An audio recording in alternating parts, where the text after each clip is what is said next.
सोनापुर नामक गांव के पास एक जंगल होता था। उस जंगल में पृथ्वीराज नाम का एक आदमी जंगल का अफसर था।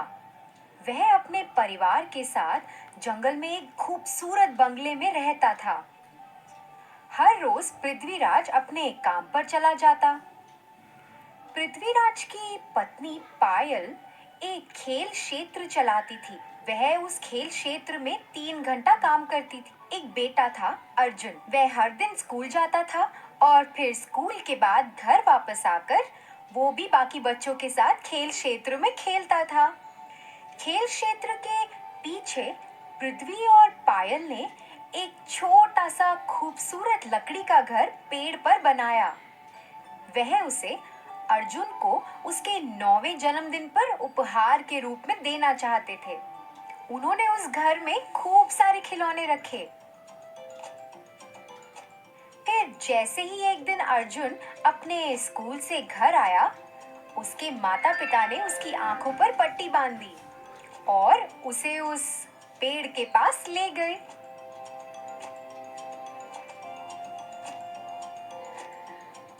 जैसे ही अर्जुन ने वह घर को देखा, वह बहुत खुश हुआ। वह अपना आधा दिन उस लकड़ी के घर में ही बिताता था।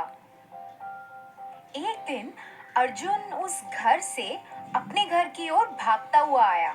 उसने एक चित्र बनाया था।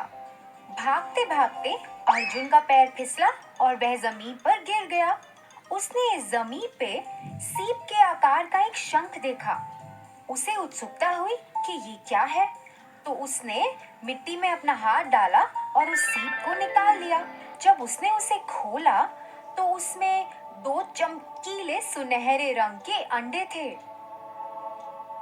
हाँ हाँ, ये तो कितने सुंदर हैं। मैं तो इन्हें अपने लकड़ी के घर में रखूंगा। अर्जुन उन अंडों को लेकर अपने लकड़ी के घर में चला गया।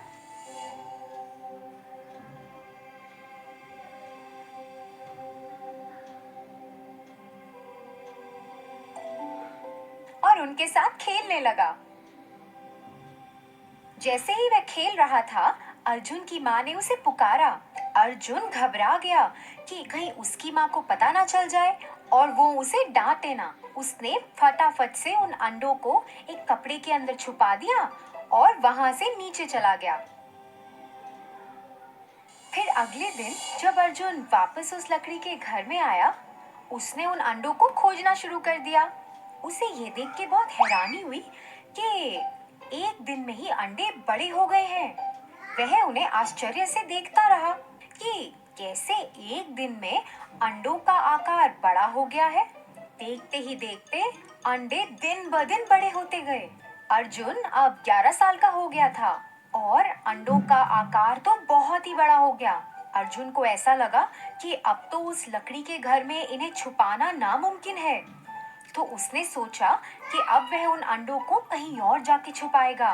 दूसरा स्थान खोजने के लिए वह अपनी साइकिल पर घर के आसपास देखने लगा। उसने एक पुराना सा घर देखा। उसने सोचा कि यह अच्छी जगह है जहां वह अपने अंडों को छुपा सकता है। वह जल्दी अपने घर वापस आया, उन अंडों को लिया और जल्द ही उस पुराने बंगले की ओर चला गया। उसने उन अंडों को वहां छुपा दिया और उसके बाद वह वहां कभी नहीं गया।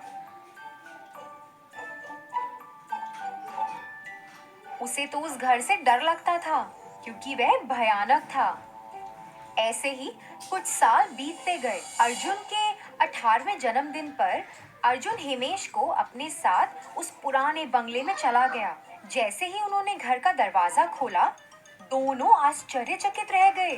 अंडे तो उनसे भी बड़े हो गए। ये क्या था? इतने बड़े कैसे हो गए अंडे? क्या ये सचमुच के सुनहरे अंडे थे?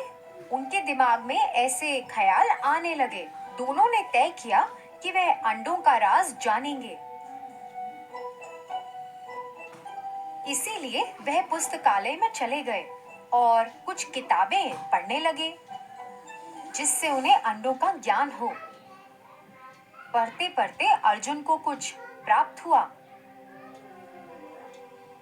अर्जुन ने यह पढ़ के हिमेश को सुनाया कि ये सुनहरे अंडे तो बहुत खास हैं। ये शुरू में तो बहुत छोटे होते हैं और सीप के आकार के शंख के अंदर होते हैं, मगर जैसे ही इन्हें कोई छूता है और उस शंख से बाहर निकालता है, धीरे धीरे ये बहुत बड़े होने लगते हैं। जो भी इन अंडों को सबसे पहले छूता है वो इन अंडों का मालिक बन जाता है। ये जादुई अंडे हैं। इन अंडों में इतनी ताकत है कि ये किसी को भी दूसरी दुनिया में लेकर जा सकते हैं। ऐसा करने के लिए अंडों के मालिक को अपनी पहली उंगली अंडों पर रखनी है। एक बार में सिर्फ 2 लोग ही जा सकते हैं। ऐसा करने के लिए जैसे ही वह उस अंडे के अंदर जाएंगे, वह अपनी इच्छा प्रकट कर सकते हैं और अंडे उनकी इच्छा कबूल कर लेंगे। अरे वाह, ये तो कितनी अच्छी बात है। अर्जुन और हिमेश वापस उस पुराने घर में गए। अर्जुन ने अपनी पहली उंगली अंडे पर रखी। जैसे ही उसने ऐसा किया, अंडे खुल गए। दोनों एक एक अंडे के अंदर शामिल हो गए। हमें अंतरिक्ष में ले जाओ। जैसे ही उन्होंने ऐसा कहा, दोनों अंतरिक्ष में पहुंच गए और उड़ने लगे। दोनों ने बहुत मजा उठाया और फिर वापस अंडे में आ गए। उस दिन से दोनों अलग अलग जगहों पे जाते थे। एक बार वह ऐसी दुनिया में गए जहां बहुत प्रकार के फूल थे। उन्होंने आसमान की यात्रा की, बादलों में से गुजरते हुए, और धरती को वहां से देखा। फिर एक दिन वह सोच रहे थे कि अब हमें कहाँ जाना चाहिए। हे अर्जुन, अभी तक हमने कितने प्रकार की जगह देखी है, लेकिन हमें समुद्र की सैर करनी चाहिए। वहाँ तो हम अभी तक गए ही नहीं है।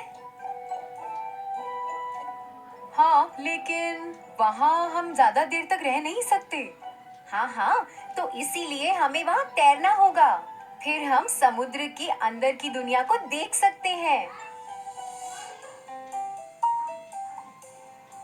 प्यारे अंडे, हमें समुद्र के अंदर ले चलो। जैसे ही उन्होंने अपनी इच्छा प्रकट की, उन्होंने खुद को समुद्र तल पर पाया। वह इधर उधर देखने लगे। समुद्र में भिन्न भिन्न प्रकार की मछलियां थी, फूल पौधे थे और कई अलग अलग तरह के जीव थे। वह तो समुद्र के अंदर की दुनिया को देखकर हैरान रह गए थे। बस वो तो उस जगह का लुत्फ उठा ही रहे थे कि अचानक उन्होंने अपनी ओर आते हुए एक बड़ी मछली को देखा। हे अर्जुन, देखो वो कितनी बड़ी मछली है। हे भगवान, ये तो बहुत भयानक लग रही है। अरे ये कुछ नहीं खाएगी, ये तो सब जादू है। अरे नहीं बाबा, देखो वो हमारी ओर आ रही है। अरे हमें यहाँ से भागना चाहिए। दोनों आखिरकार चिल्लाए।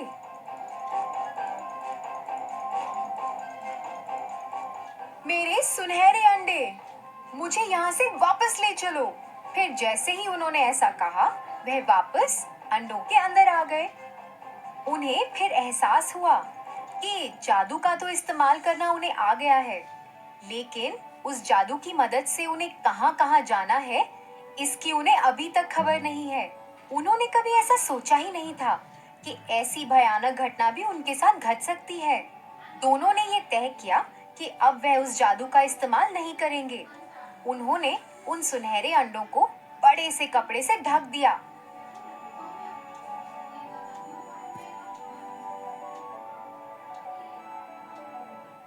उन्होंने दरवाजे को भी अच्छे से बंद कर दिया ताकि कोई और भी उस घर में ना जा सके। इसके बाद वह दोनों उस घर में मुड़कर कभी वापस नहीं लौटे। तो बच्चों, इस कहानी से हमें ये सीख मिलती है कि हमें अपनी सीमा से बाहर जाकर कुछ भी नहीं करना चाहिए, नहीं तो हमें मुसीबतों का सामना करना पड़ सकता है।